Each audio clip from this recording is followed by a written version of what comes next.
Sorry? Yes, thank you. I'm Jack Angelbeck, Mindy's father. We watched the quiet and peaceful death of Worthington, who murdered our Mindy. His peaceful death was a stark contrast to the violent and painful death that Mindy suffered in his hands. There was never any question of his guilt from the first day at the Lake St. Louis Police Department, when he said he must have murdered Mindy because his hands hurt. When he said he must have murdered Mindy because his hands hurt, 3 years later, under oath in St. Charles courtroom, he told the court that he strangled Mindy until she was unconscious, then he raped her. During the rape, Mindy regained consciousness. He told the court he had no choice but to strangle Mindy until she died. It's been 18 long and painful years for our family and friends.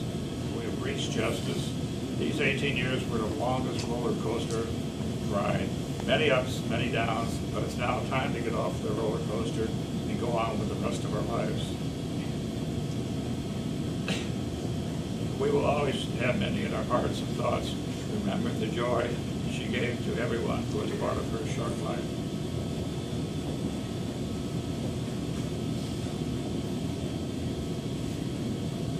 I'm Mindy Griffin's mother, Carol Angelbeck.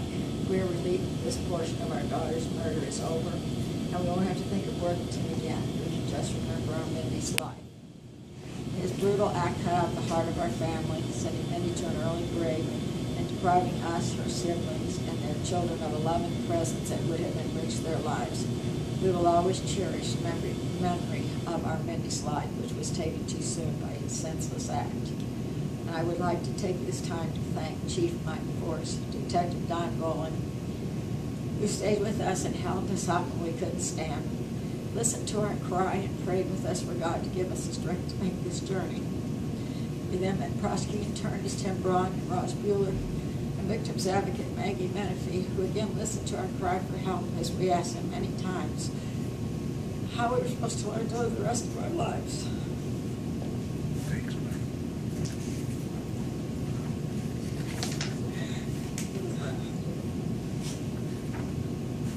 Without our Mindy, our journey then led us to Jefferson City, and there we met victims advocate Brenda Porter, who took over when Maggie had to leave us. She carried us through the rest of our journey through St. Charles. Victims advocate Joan Koenig was with us through the many appeals.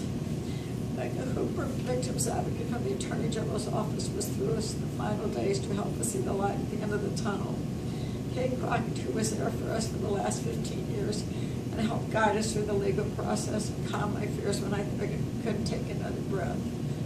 All these wonderful, caring people were our lifeline to live, and we will always be thankful to them for showing us a way to live again and cherish the time we had with our Mindy.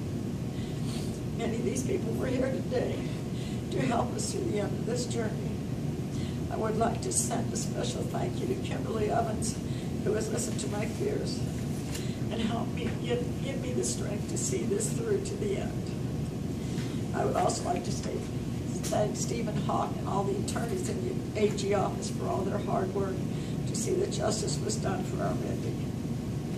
In Mr. Worthington's statement, he asked God to forgive those who call this justice.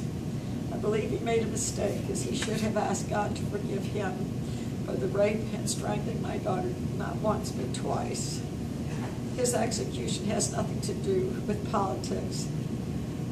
As he stated, it is because of the decisions he made to take an innocent girl's life. Thank you.